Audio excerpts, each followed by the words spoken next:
Have you ever wondered if there's like a secret number that governments and agencies use to make these huge life or death decisions? You know, a figure that quietly decides how much we're going to spend on safer roads, or cleaner air, or new hospitals.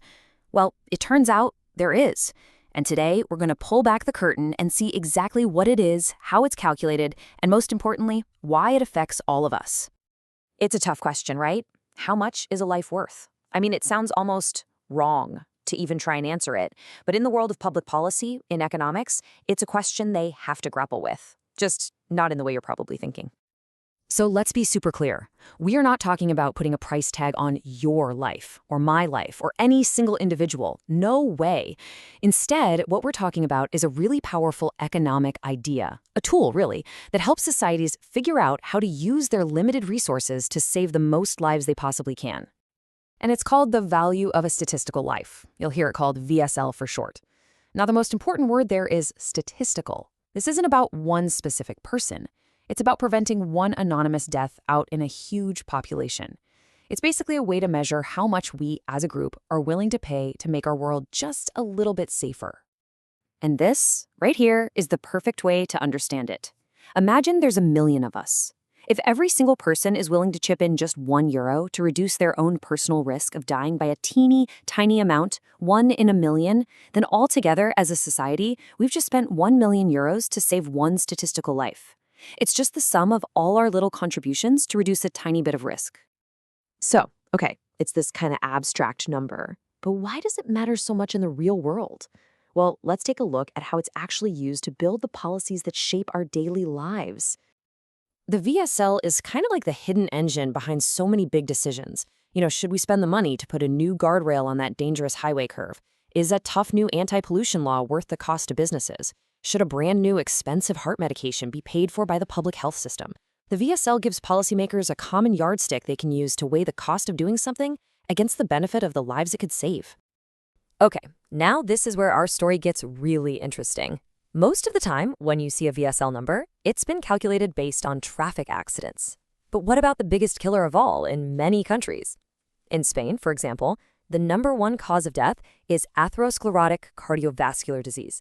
And guess what? There was no specific VSL for it. That's a massive gap in the data. And that brings us to the heart of what we're talking about today. A team of researchers in Spain decided to solve this exact puzzle. They set out to do something that hadn't been done before. Calculate the value of a statistical life specifically for cardiovascular disease. Now, to do this, they used a really clever method called the chained approach. See, it's almost impossible to ask someone, hey, what would you pay to reduce your risk of death by 0.001%? Our brains just aren't wired for that. So they broke it down. First, they asked people what they'd pay to avoid a very specific, non-fatal health problem. Then, totally separately, they asked what risk of death someone might accept to be magically cured of that same problem. By chaining those two answers together, they could work out the VSL without ever asking that impossible question. Pretty smart, right? And to make this really concrete, they didn't just talk about abstract problems. They presented over 400 adults across Spain with 2 super detailed scenarios. You had Health State X, which was a milder situation, kind of like recovering from a heart attack. Your life is affected, but you can manage. Then you had Health State Y, which was much more severe, like the aftermath of a major stroke, which could prevent you from working. Using these realistic situations was absolutely key to getting answers that actually meant something.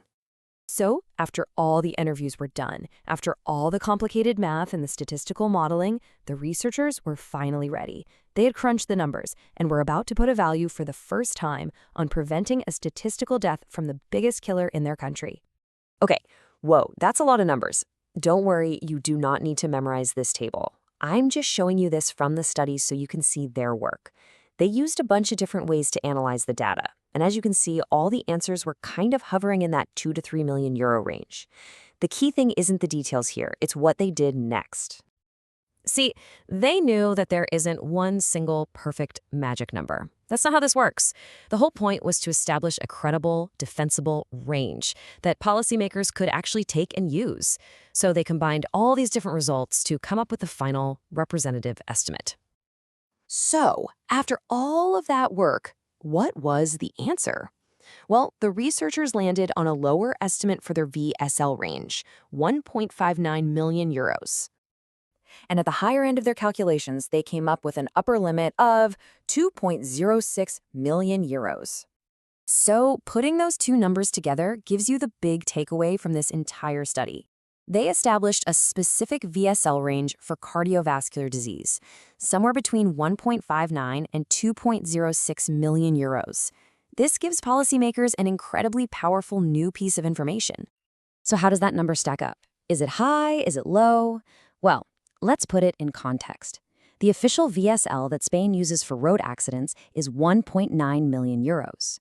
So this new value for heart disease is right in the same ballpark, just a little bit higher at the top end. This was great news for the researchers because it told them their number was consistent and really solid. Okay, so we've got the number. But let's bring this all back down to earth. Why does having this specific figure for heart disease actually matter? What's the point? Well, it matters because now policymakers have a brand new tool in their toolbox. When they're trying to decide whether to fund a big public health campaign to get people eating healthier, or if they should approve a new, really expensive cholesterol drug for the national health system, they can now run a much more accurate analysis of the costs and the benefits. This number helps justify spending money on things that will save lives from the country's biggest killer. And hey, don't just take my word for it. The researchers themselves said it best in their conclusion. They wrote that these results have significant implications for health policy and decision-making. This was never just some academic exercise. It was designed from the start to be used in the real world to make a real difference. Which leaves us with one last big question to think about.